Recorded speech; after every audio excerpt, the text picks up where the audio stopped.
আস্তে আস্তে রাজ্যের প্রতিটি জায়গায় পড়তে শুরু করেছে শীত। আর শীত মানেই উৎসবের আমেজ। শীত পড়তেই রাজ্যের বিভিন্ন জায়গায় শুরু হয় পিকনিক, মেলা ও উৎসব। ছোট থেকে বড় প্রত্যেকেই তাড়িয়ে তাড়িয়ে উপভোগ করে এই সময়টা। দুর্গাপুর মহকুমার মানুষের বিনোদনের কথা চিন্তা করে গত বছর থেকেই দুর্গাপুর ইস্পাত নগরীর বুকে শুরু হয়েছে দুর্গাপুর উৎসব। ঠিক একইভাবে 6ই ডিসেম্বর থেকে শুরু হতে চলেছে দ্বিতীয় বর্ষে দুর্গাপুর উৎসব 2024। এই উৎসব চলবে 15ই ডিসেম্বর পর্যন্ত। গত বছরের ন্যায় এবছরও দ্বিতীয় বর্ষে দুর্গাপুর উৎসব অনুষ্ঠিত হবে দুর্গাপুর ইস্পাত নগরীর রাজীব গান্ধী ময়দানে। দ্বিতীয় বর্ষে দুর্গাপুর উৎসবকে সামনে রেখে গত 17ই নভেম্বর রবিবার দুপুরে সিটি সেন্টারে সিধু কানু ইন্ডোর স্টেডিয়ামে Durgapur chamber of commerce and ইন্ডাস্ট্রির পক্ষ থেকে একটি সাংবাদিক সম্মেলন ডাকা হয়।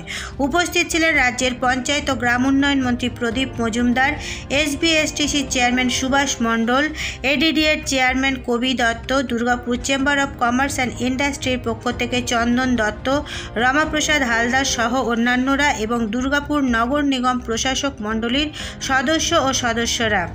এদিনের সাংবাদিক সম্মেলন থেকে জানা গিয়েছে দ্বিতীয় বর্ষে দুর্গাপুর উৎসব অনুষ্ঠিত হবে 6ই ডিসেম্বর থেকে 15ই ডিসেম্বর, মোট 10 দিন চলবে। আর এবছরে দুর্গাপুর উৎসব পরিচালনায় থাকবে Durgapur chamber of commerce and industry. পাশাপাশি দুর্গাপুর মহকুমার নামি দামি ব্যক্তিত্বরাও এই উৎসবের সঙ্গে যুক্ত থাকবেন। গত বছরের ন্যায় এবছর দুর্গাপুর উৎসবের ময়দানে থাকবে সরকারি ও বেসরকারি বিভিন্ন স্টল ও মেলা। এছাড়াও উৎসবের মঞ্চ মাতাতে প্রতিদিন উপস্থিত থাকবেন কলকাতা ও বোম্বের কোনো না কোনো নামি দামি শিল্পীরা। পাশাপাশি স্থানীয় প্রতিষ্ঠিত শিল্পীদের নিয়ে থাকছে বিভিন্ন অনুষ্ঠান। এছাড়াও জানা গেছে গত বছরের ন্যায় একইভাবে অনুষ্ঠিত হবে দুর্গাপুর উৎসব। এছাড়াও জানা গিয়েছে পরবর্তী সময়ে দ্বিতীয় বর্ষে দুর্গাপুর উৎসবের বিভিন্ন বিষয় ও আরও তথ্য দুর্গাপুর মহকুমা বাসিন্দাদের সামনে আনা হবে।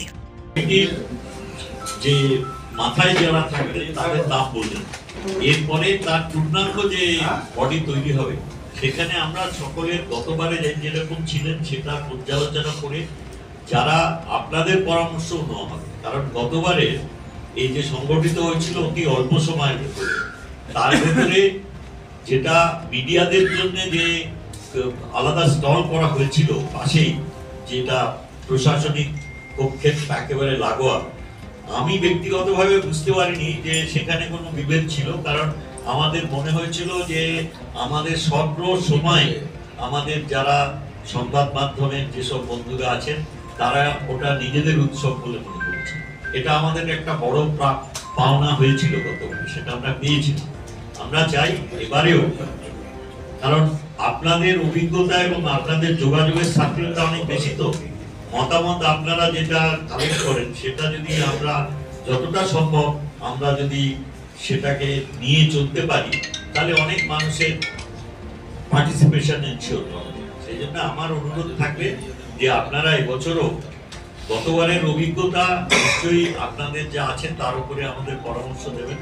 গুরুত্বপূর্ণ ক্যাবিনেট মিনিস্টার আমাদের সকলের শ্রদ্ধেয় প্রদীপ মজুমদার মহাশয়, ওনার নির্দেশ মতো এবং আমাদের জেলার আরেক বিধায়ক আমাদের শ্রদ্ধেয় নরেন্দ্রনাথ চক্রবর্তীর সম্মতি অনুসারে আজকে আমরা দুর্গাপুর চেম্বার অব কমার্স এবং ইন্ডাস্ট্রি দ্বিতীয় বর্ষের দুর্গাপুর উৎসব 2024-এর দায়িত্ব নিয়েছি ঠিকই, কিন্তু এর জন্য সমস্ত দুর্গাপুরবাসীর সাহায্য এবং সহযোগিতার প্রয়োজন আছে।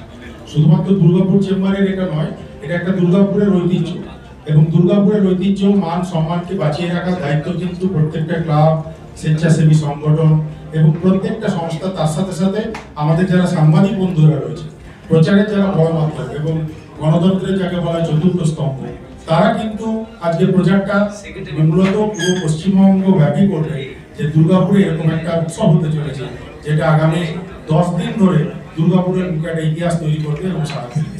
এবং এবারে দুর্গাপুরের উৎসবের একটা মূল আকর্ষণ যেটা আমরা এই দুর্গাপুরের উৎসবের সব থেকে বড় যেটা থিম সেটা তৈরি করেছি, সেটার নাম দিয়েছি আমরা ডেস্টিনেশন দুর্গাপুর।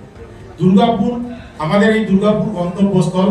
আগামী দিনের কলকাতার পরে যেন রাজ্যের দুর্গাপুর শহরটাকে তুলে ধরা যায়, সেটাই হবে আমাদের একমাত্র উদ্দেশ্য।